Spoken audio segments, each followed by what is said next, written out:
Randy, I think we might have everyone here. Yeah, I was just about to get started. Okay. I was Yeah. waiting till 1 minute. So, hello everybody. Thank you so much for taking the time this morning to join us for uh the Colorado Broadband Office's Middle Mile Strategy Kickoff and Roadmap. And this group is a group that was selected because to help us with the initial phase of this greater initiative that will ultimately result in a statewide strategy that will include how our community-owned networks work as well. And I just want to acknowledge the folks on the call that have spent a very long time, decades in the trenches, building up these community-owned networks and ensuring that Coloradans are served in areas where they would not be served otherwise. So I just want to say kudos to everybody who's doing a lot of great work across the community to connect communities to high-speed internet. So with that, I want to start out with kind of a little bit of the purpose and how our vision a little bit, and I don't want to steal anybody's thunder because we'll get into this slide deck. And I want to do this before we start with the introductions. So the purpose of this, obviously, is to understand our community-owned networks for the larger strategy. There's a couple of things that I think are really important that I wanted to share with you as we move forward with this strategy that will carry us out through the end of the year. Is the state of Colorado has engaged in middle mile for a while, and maybe we've done some things well, and maybe we haven't done some things well. What I'd like to do is when we look at a current state of broadband, is to think forward and take the lessons from the past and apply them in the future, so that we come up with a great plan that works for most everybody. I'm also not all plans work for every stakeholder, so there will be some conversations about having consensus around really difficult, challenging things that we're going to embark on.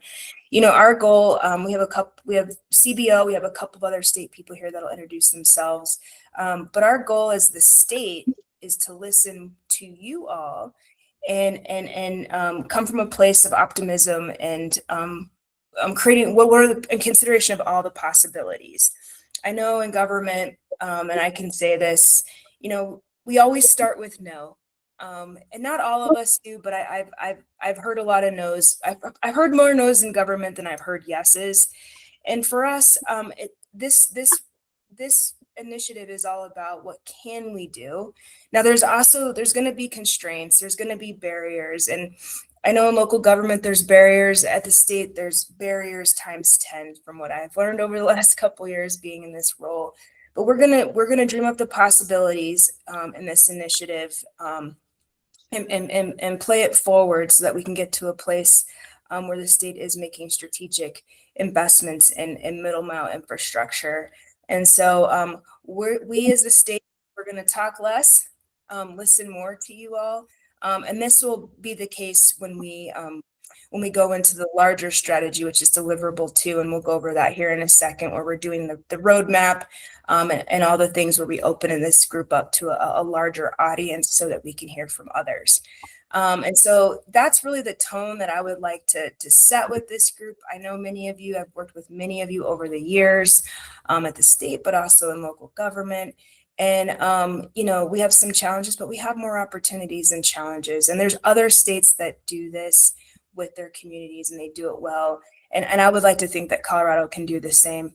And I think I've said to some of you before, we have to walk before we run. We're not starting at ground zero with middle mile, but in some ways it feels like ground zero, because when you start with just what the strategy, what we're talking about, to me, that feels ground zero, even though there's been a lot of work by many on this call to make middle mile work. And this is, just so you know, this is an initiative that the Colorado Broadband Office has kicked off. So I would say this is a CBO, very much a CBO endeavor. And we weren't able to do this last year for obvious reasons. BEAD took up a significant amount of time for us. and for, quite frankly, some of you who participated in the BEAD program. And so we're here today. It's a new year, it's a new initiative, and the goal here is to really come up with a great, well-vetted strategies that stakeholders can support, so that when we do have our election, our gubernatorial election in November, we can offer a plan to the next governor so he can take the plan and run. So you always get kudos for answering a question before your boss even asks it. This is very much that moment, because whenever the next governor comes on, they'll say, hey, let's do something about Middlemont. I'm pretty sure of it. I'm 99% sure based on who's running, and we can just give this plan to them and really start to socialize it, institutionalize it, make sure that we can memorialize it, all of the is-its for our next leadership. So I'm really, really excited. This is actually, for me, this in some ways is more exciting than BEAD. And I won't go there with BEAD, but like it was a beast for everybody, and we're not done with it yet. So anyway, I wanted to start with that.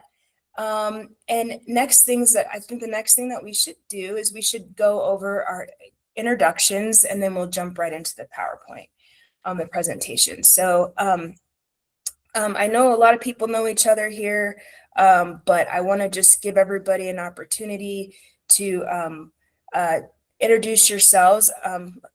All of you know me for the most part. Brandy Ryder, Executive Director of the Broadband Office.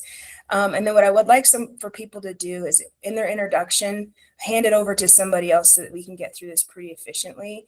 So I'm going to start, I'm going to hand this over to Delbert Cuthair to introduce himself and then pass it off to somebody else. Good morning, I'm Delbert Cuthair, Southern U Broadband and Digital Equity Manager for the Southern U Shared Services. Been working on quite a bit here, so it's going to be hopefully a good collaboration with everybody, and we can get through it pretty good. Let's see, Region 10. Good morning, Michelle Haynes with Region 10. I think most of you all know, but for those from the consultants, it is the Western Colorado area serving Montrose, Gunnison County, Delta County, and a few smaller counties. I will hand it off to our partners at Northwest Colorado.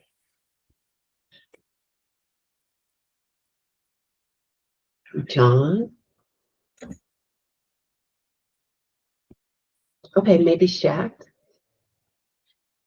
Thank you, Michelle. Good morning, Shaq Powers, Project Manager with Region 9 Economic Development District. And our member governments are the 5 counties, 2 tribes, and 10 municipalities in Southwest Colorado. And I will hand it off to Judd Carey.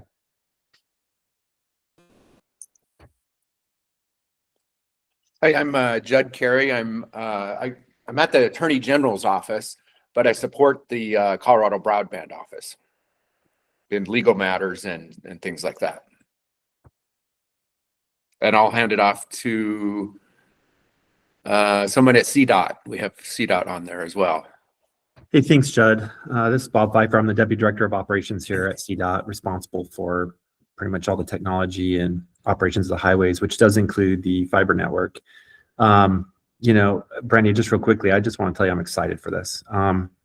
Middle Mile has been something for decades that I think we should have been doing, and I appreciate the fact that you're convening this group to plan for that future. So it's awesome to hear this and exciting to lean forward on this. So thanks for including us. We're going to be here to support to see this plan get through, but we are pumped for this.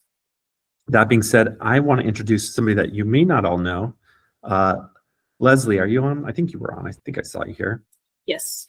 So I'm going to let Leslie introduce herself, but we're going to tag team this committee, and I'm going to let Leslie get to know everybody. So Leslie. Thank you very much, Bob.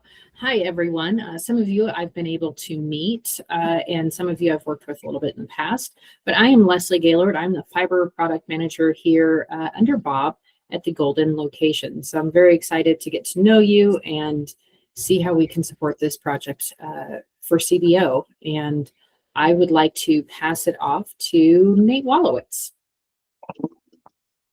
Hey, good morning, everyone. Nate Wallowitz, Regional Broadband Director for the Northwest COG.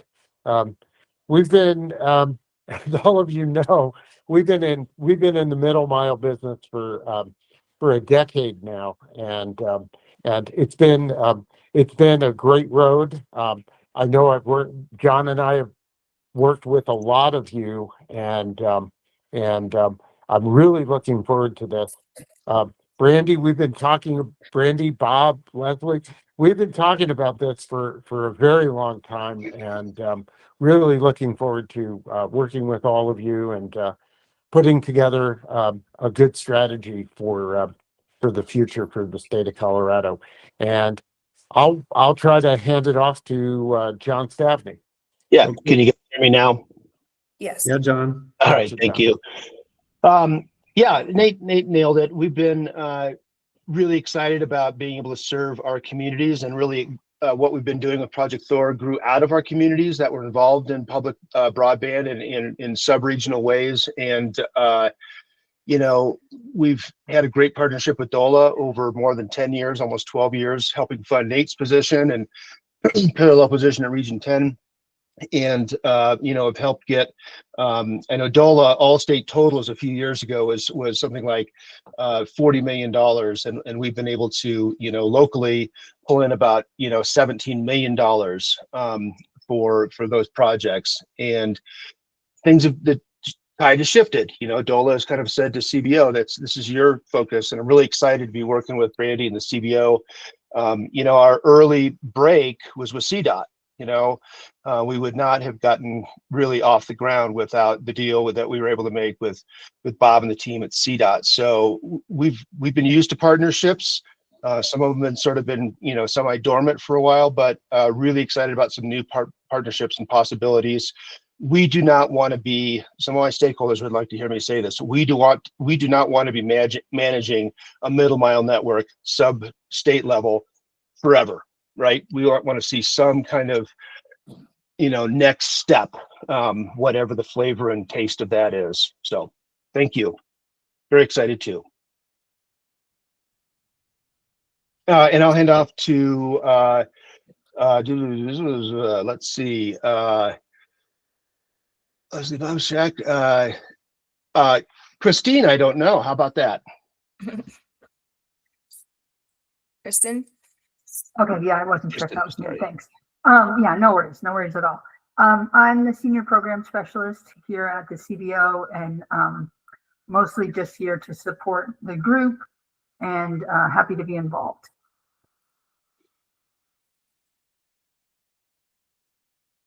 Go ahead, Megan. Yeah, I think we just have CBO and some KPMG people left to introduce. So hi, everyone. A lot of familiar faces here. Good to see you all after not really engaging for the last couple of years on anything other than data. But I'm Megan Gernert. I'm the manager of the data program. I'm stepping into this middle mile initiative in sort of a lead project manager role. So I'm really excited to engage with you all and see this project through. Who else from, I think we have Brian from CBO. Brian and then Stephen.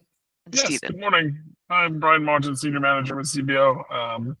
You all know I've worked on the Broadband Deployment Board program and then moved into overseeing federal and state programs. So here to support Megan and everyone as much as I can. Thanks so much. It's great to see everyone. Stephen, you want to go ahead? Yeah, hello everyone. My name is Stephen Gould and I'm the Senior Grant Specialist. And I'm going to be following this stuff pretty closely, and it's I'm pretty sure it's going to intersect with our new program that we're rolling out with the Advanced Local and supporting middle mile. So I'm happy to be working with all of you. So thank you.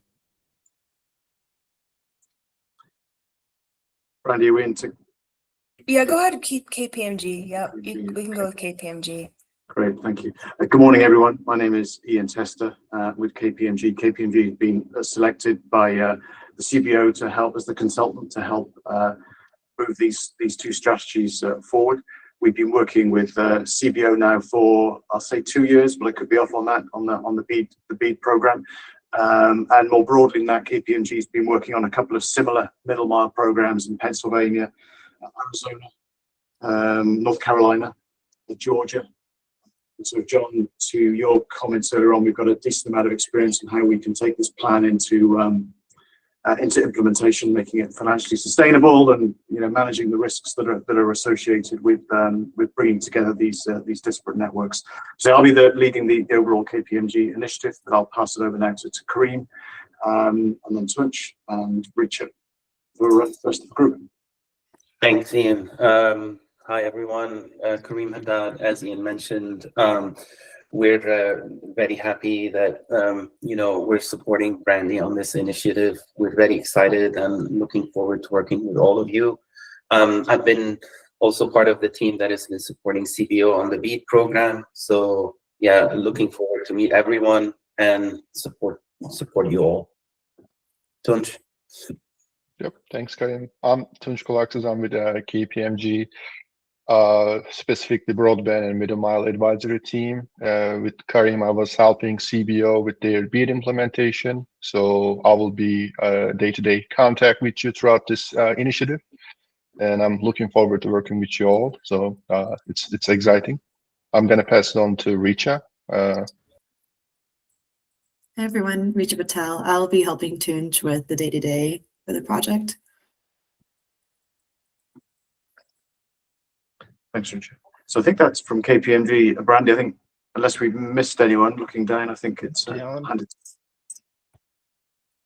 Yeah, I see Dion on here. She's actually, I think I added her by mistake the other day, but you can hang out, Dion, if you want. But she's our financial analyst, one of our financial analysts for CBO. So I think we're good. So do we just want to go ahead and hop into the presentation?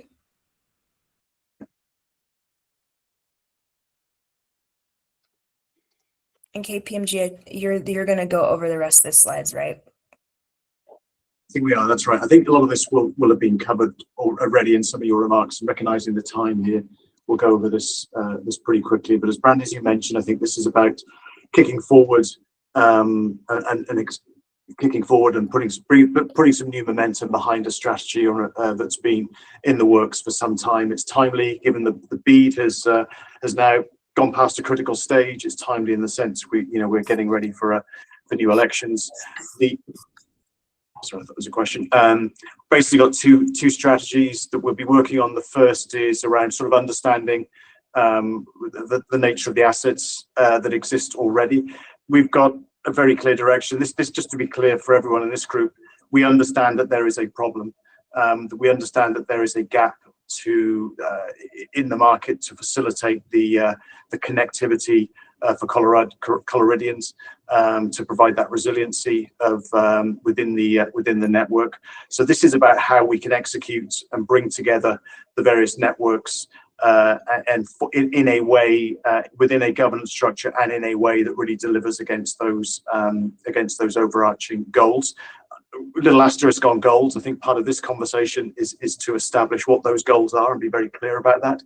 And then as we move into phase 2, it's about putting that plan together, how we move from that vision that we will articulate as a group into something that can be delivered. So that's kind of a view of what we're trying to achieve here. And this is very much the beginning of that process of setting out what that future state, future environment looks like. So I'll just pause there for any questions, and we'll maybe move to the next slide. Okay, I'm going to take this. And is there a question? No, it's Sandeep joined us. So I think we're trying to. I'm going to outline here, and Kareem, I'm going to pass this to you in a second. Yeah. Really, in this slide, this is the beginning part of this conversation. We set out some initial objectives here on the left-hand side of this slide. And that culminates in that kind of cohesive strategy that delivers a roadmap that I've just described from those assets that currently exist, understanding there may be some gaps, understanding that there may be some in the future operational needs, understanding that there is going to be the need for some investment, the short, medium, and long term. And what we really wanted to start to touch upon now, and I recognize it is just the beginning, in a format like this, it can be difficult, but just to start to air some of the topics maybe that are top of mind as a group within the regions as we start to bring this plan together. But I'll hand it to Kareem for digging into this.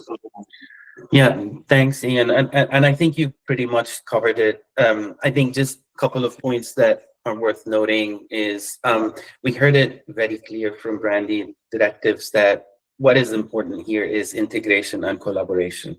So that's what we're trying to do. We're trying to help facilitate having an integrated middle mile network within the state that can serve all households. And this can be achieved by, of course, listening to you first, understanding what the requirements are, the needs, the opportunities, and assessing what are the risks there. And then the aim is, as Ian mentioned, is not simply put together a roadmap. It is just putting something together that is executable. That's something that we can move forward with. With that said, I think we're going to move to the discussion points that we have here on the right, because that would give us all an idea of, a little bit of current state and how you guys see a future for the middle mile network. So starting off with the first bullet point, and I'll keep it open to everyone who would like to chime in, but just understanding a little bit from a regional and statewide broadband priorities and needs.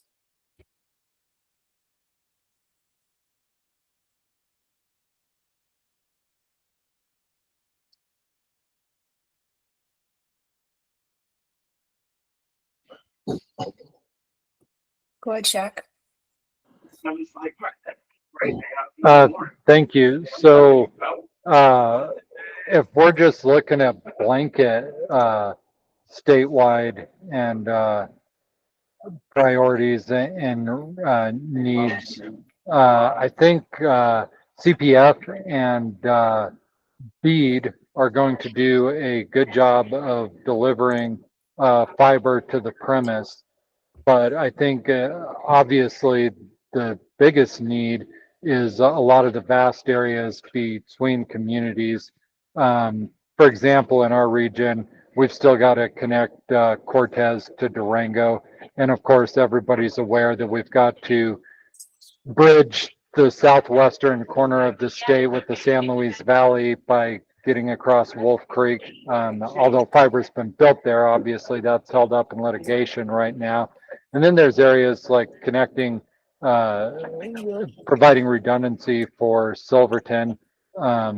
They've got fiber coming up from the town of Durango, but to have redundancy, they've got to get back out the other side to Uray. And even though San Miguel Power is working on it, that stretch of Red Mountain is going to take a lot of money to get the fiber infrastructure added to that. So I think there's a lot of work to be done for the middle mile priorities and just connecting the specific communities.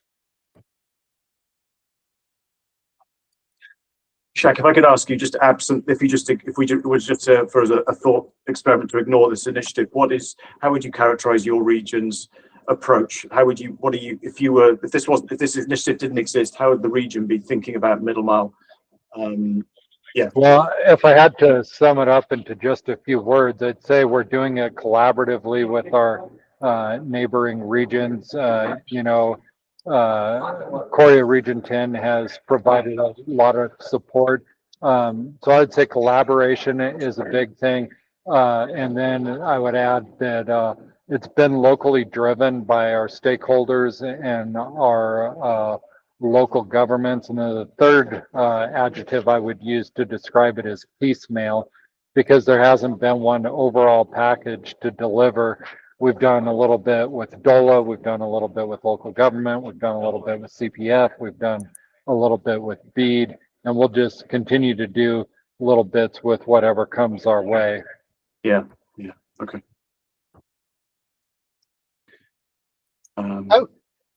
I would, this is John with Northwest COG, if I can pop in, and Nate, you can John, fill sorry, in.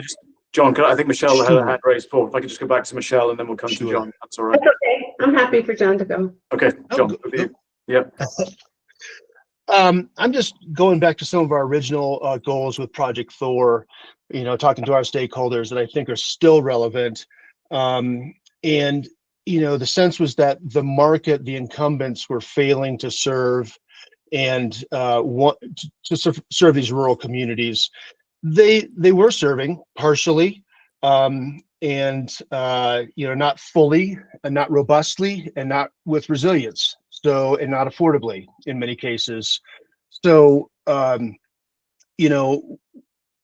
was sort of a premise that we started with. And I think what we heard a lot of to start with was the resiliency point. Many of these communities, and this is written in the Broadband 10-year report that we put out that I hope you've seen, or if you haven't, you should take a look through it. It's a little dated, but not much. Would have outages for hours, sometimes days, with critical economic events going on. The credit card machines would be down for these small communities, or they're having a cattle sale up in Steamboat famously, and half of the sales are remote sales, and half of them are people there at the hotel, and so they can't really do their bidding process, right? So, I mean, those are sort of grand examples. And another example for us, one of our partners is Middle Park Health, and one of their reasons for getting involved was when they had an outage. They're really more like a clinic than a hospital, and they have 4 locations, Nate, and now they do in Grand County. And the chairman of the board said, look, when I have a patient on the table, we don't read our own radiology here, or scans and whatnot. We send those off to be read somewhere else. And so the difference between those, zip getting out, being read, hearing back in 5 minutes, or 30 minutes when it's spotty or bad, is the difference literally between life and death. So I know that sounds dramatic, but these communities are cut off when a highway closes. CDOT's very aware of that. Sometimes multiple highways, but we found also they were served almost entirely by single connection points. There's a better way to put that, but what circuits that were one way in and the same way out. So that is something we work very hard on. And I think in terms of assessment of affordability, it's easy to lose track of the need for some of that redundancy, right? Because it requires other circuits and mesh architecture and some of those other things. So Nate, do you have anything to add about those kind of like initial things that really drove us to set this up for the communities and stakeholders in the beginning? John, I think you did a really good job summarizing that. And in the interest of time, we'll get into this really deeply as we move forward. But we've been working in this space extensively, community driven, and it's about putting together a solid technical architecture, and most importantly, a solid business case, so that when we do bring these networks, bring the networks together, that it pencils and it makes sense. One other item is we need to also talk about and consider how this is going to be managed. And I see Michelle's picture right up at the front, at the top of my screen.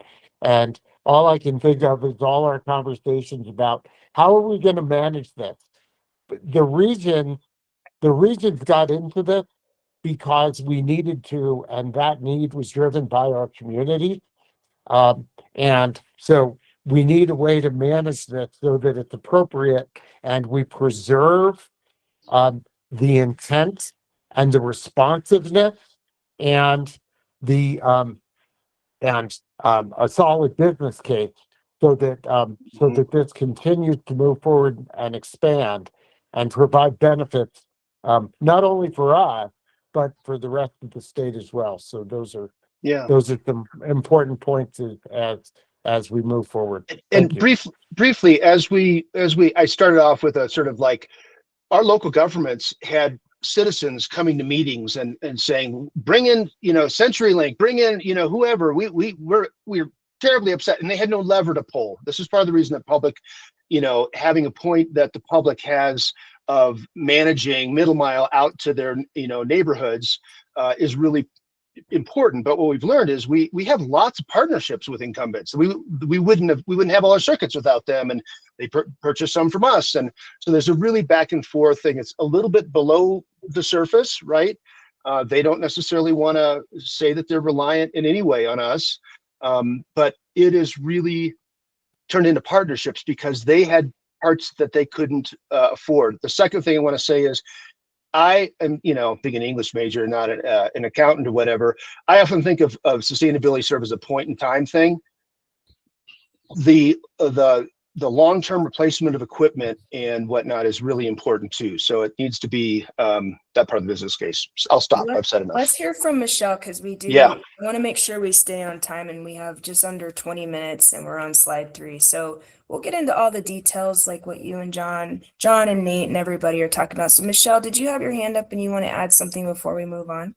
I think, Brandy, in the interest of time, I think, Nate and John and Shaq have covered a lot of our concerns about how we think about this longer term. So let's get through the slides, and I can add more at the end if needed.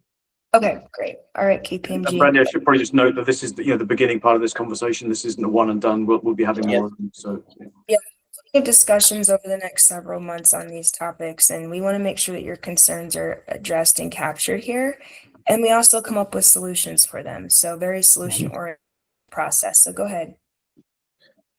Yeah, I think we can move on, and the idea is to have the discussion on those points, and I think we've hit on most of them, especially when it comes to risks and expectations.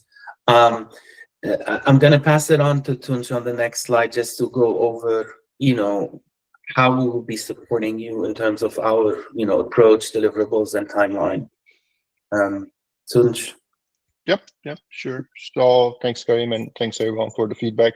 On this slide, we are providing a high level, the approach, timeline, and deliverables. So I will go over, each bucket separately, then, pause for a feedback.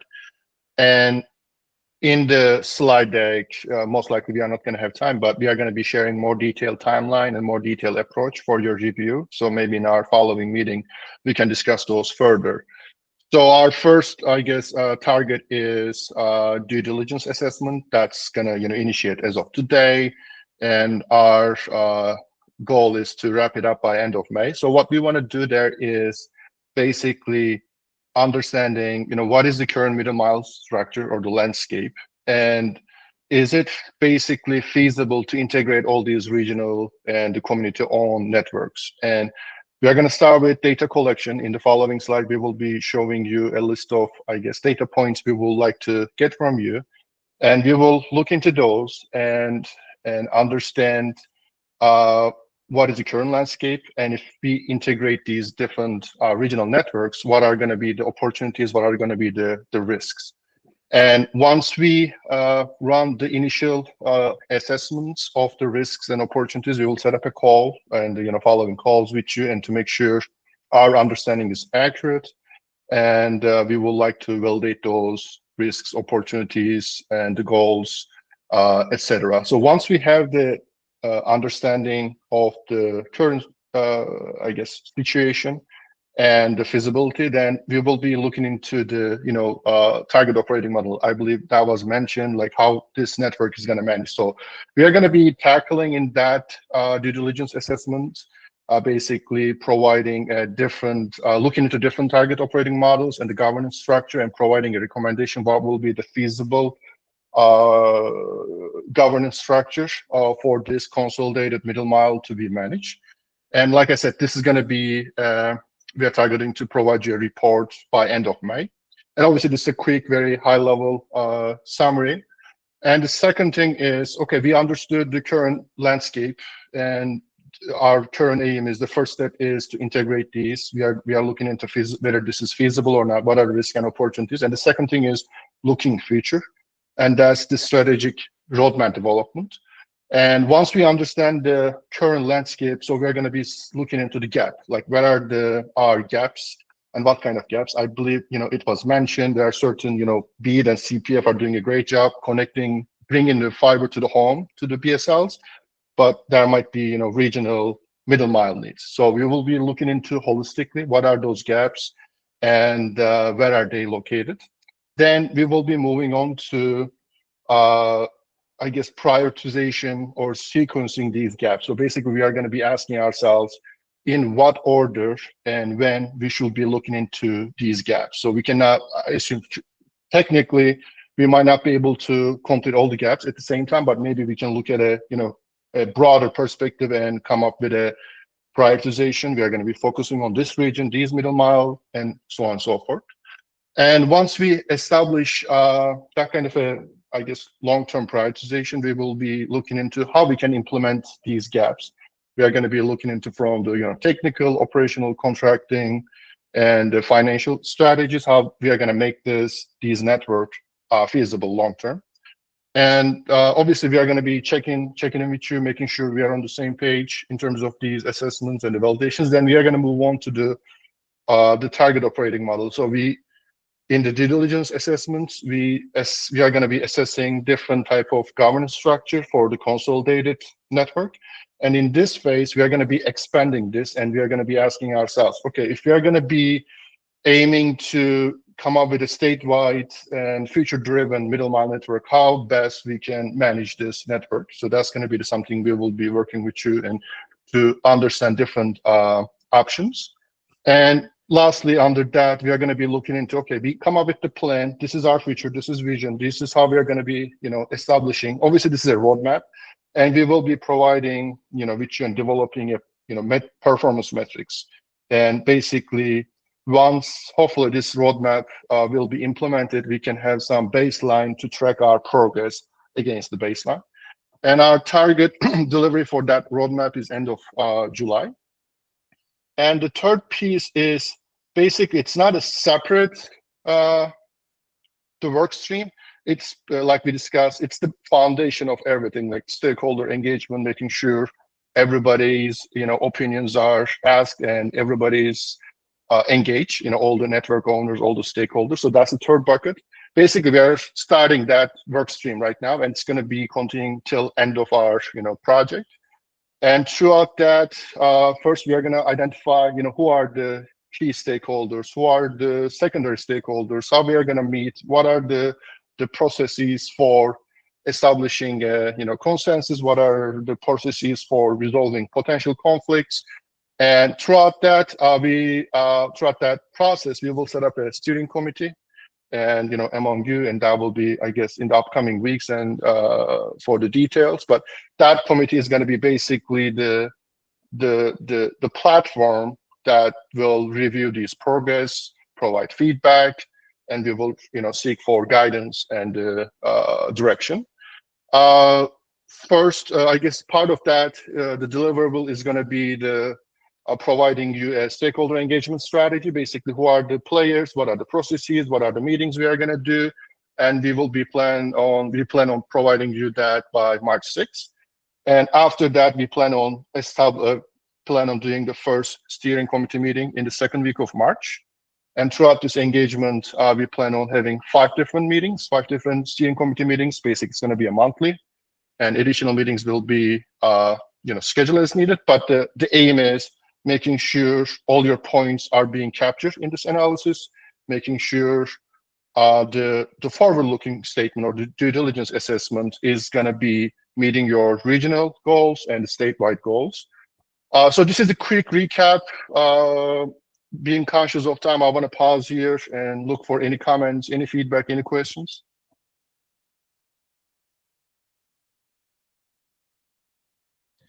While you're thinking about questions, I think we'll send these slides around. Megan, maybe Brandy, you got them. I know.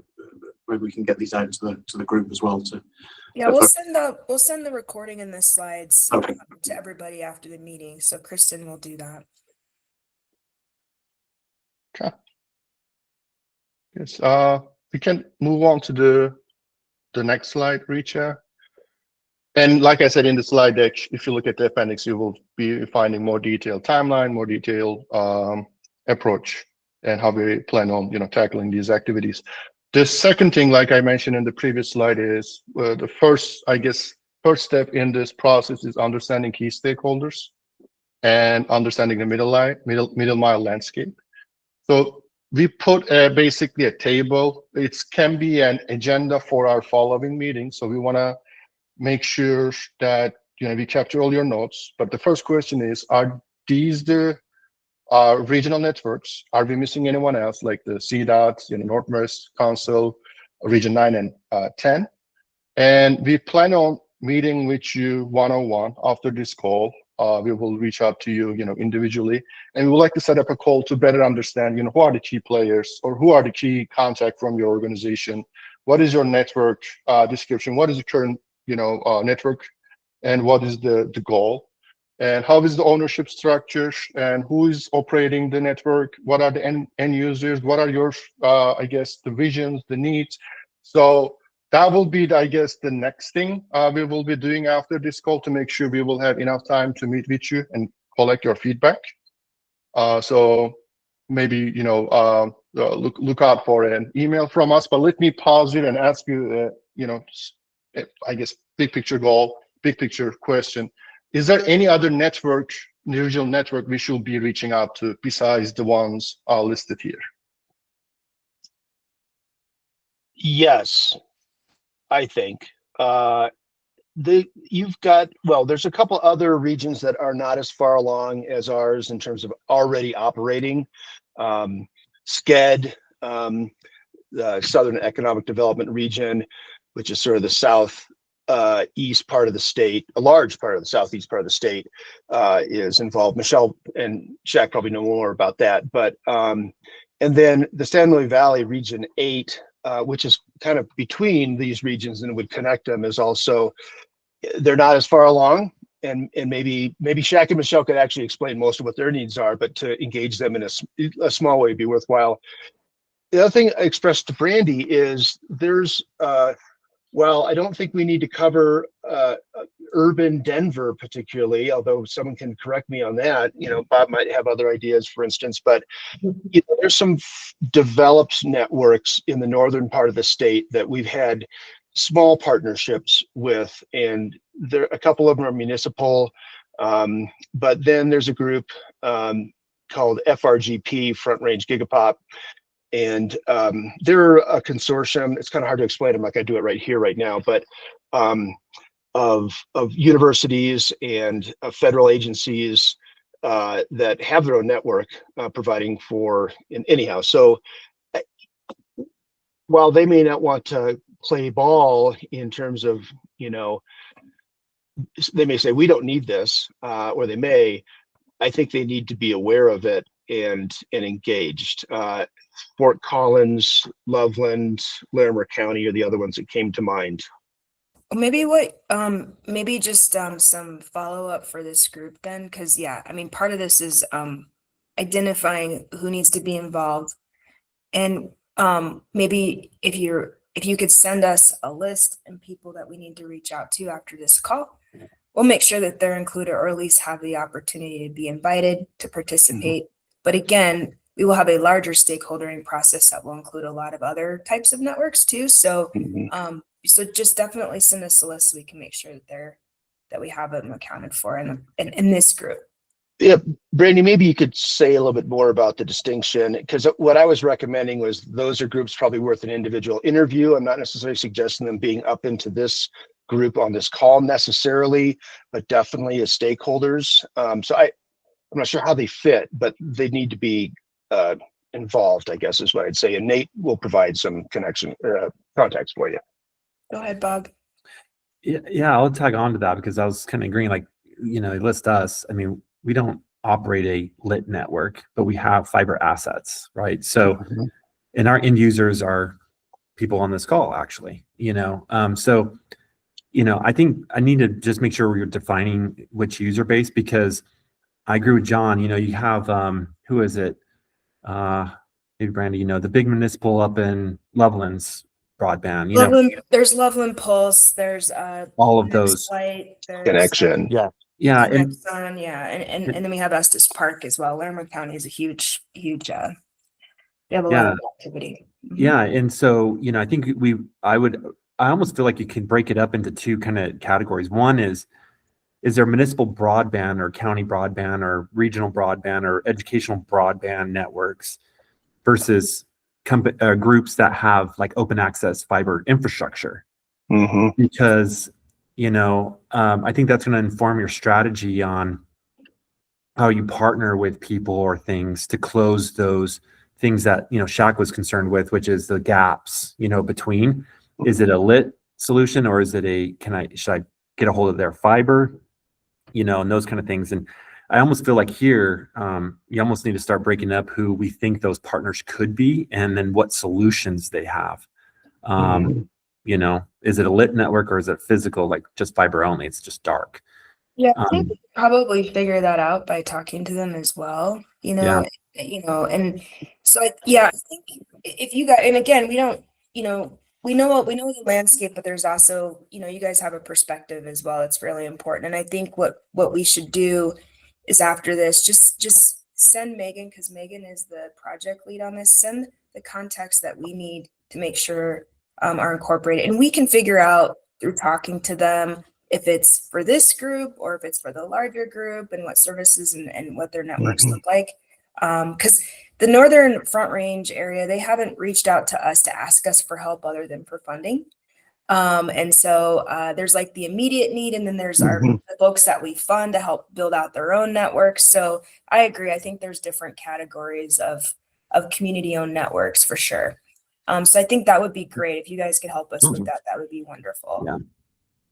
Brandy, and I know state agencies are not supposed to sort of advocate for future or for legislation or whatever. I mean, but that said, early conversations with Bob, one thing that I got really excited about is like a state highway goes through every community in the state, and these are right of ways that are hard to access otherwise, like telephone poles, we've talked about that, or through private properties. So my thought was there was a bit of a dream for a while of ITS infrastructure being at least on the major corridors of highways, right? And that providing a lot of the mesh that we talk about. Maybe not everyone has a through connection to somewhere else, but I think, and then I don't know how this fits into connectivity and self-driving cars and stuff like that, but I think there should be a little element of, and I don't know if anybody at CDOT right now is focused on that. There's been a kind of a refocus with leadership towards more right now kinds of opportunities. I don't know if that's fair to say, Bob, but so I think they're speaking to the greater strategy right now. Yeah. And then we'll figure all of that out over the next couple months. But I think what's really important right now is just identifying those stakeholders, helping us with that. Yeah. And this group is as our sounding board, and we consider you subject matter experts. And so anything that you can help us inform to make sure that we are inclusive of everybody and all the strategies would be really great. And so I know we're at time. Nate, do you have 1 minute before KPMG wraps up? Yeah, real quick, just real briefly. I'd also like to throw in, let's have a statewide conversation about WAPA and the WAPA fiber. Okay. That affects the Adams Tunnel and middle mile across the northwest part of the network. So it joins the Northern Front Range into us. That was part of the big projects we did with Estes Park for the fires. And Region 10 has been very involved with WAPA, trying to get access to their fiber, and that could be a huge opportunity there as well. So I just wanted to throw WAPA in there. That's great. Yeah, and just send us all that information after this call, and we'll start working those connections. Do you want to go ahead, KPMG, and wrap up so that we can let people... Thank you. Okay. Don't you think this is really? I think this. Yeah, go for it. Go. Yeah, so I guess we are going to wrap it up. So you're going to be getting this deck. You will be seeing this, but we will, requesting this level of data from all of you to better understand your network, your ownership, your details of operation. So I guess that's the last thing I will add. Maybe as a part of this, we will add that the other stakeholder identification, and we will be sharing this next steps. Please look out for an email from us in terms of one-on-one meetings to better understand your needs, your vision, and you will be receiving this deck along with the specific data request. I guess that wraps up from my end. Ian, passing on to you. Yeah, so much. Thank you, Brandy, Megan. I think back to you. Great. All right. So again, thank you guys so much for participating in this long overdue strategy. Go ahead, Michelle. I'm sorry, Brandy. Just looking at this timeline, given that this is this week, I hope that that's being adjusted for the timing of this call. There's no way I could get you all that data by next week. I'm actually traveling this week, so hopefully there'll be some leeway on that timeline. What dates are challenging? Because there's a couple in here. Is it just the 1:30 or 2:06? Both of those are actually, I'm leaving. I'll be out for the next week after today. So both of those dates are challenging for me. Okay. We can update the dates, maybe push it out a week. How does that impact the schedule, KPMG? We'll have to check and we'll get back to you. But I think we can stick to the main schedule. But I think for Michelle, maybe we can meet with her the following week. Okay. We've been in the middle of implementing the I-70 corridor network. Thank you, Bob, for your support on that. So we're just now getting that up and running. And I just asked the team to start thinking about strategically what our equipment and maintenance needs are going to be, for our, what we call the legacy network that we've been operating for a decade. So we're just now thinking about, some of that. So it'll take us a minute to get that together. Okay. Well, we'll keep the schedule and we'll make an adjustment for you since you're going to be out. But I think we can keep the schedule. And we'll accelerate conversations. Sorry, What's that? And we'll accelerate our conversations knowing that this is the expectations. Yeah. And the reason why, we have a schedule here and we can certainly make tweaks and adjustments, but we just want to make sure that we can meet the overall timeline so we can work within that, Michelle, for you. So it shouldn't be a big deal. All right. So if that's everything for today, thank you guys so much again for your participation. Looking forward to collaborating with you all. And thanks KPMG for your support and help and CBO and everybody at CDOT here. Our list will continue to grow for people we will talk about, but this is a great first step. And we'll be in touch with you soon and we'll send out these materials. Please feel free to share them with anybody that needs to know. We'll keep moving this really important strategic initiative along. So just want to say appreciate you all and have a good rest of the week. We'll talk to you soon. Bye.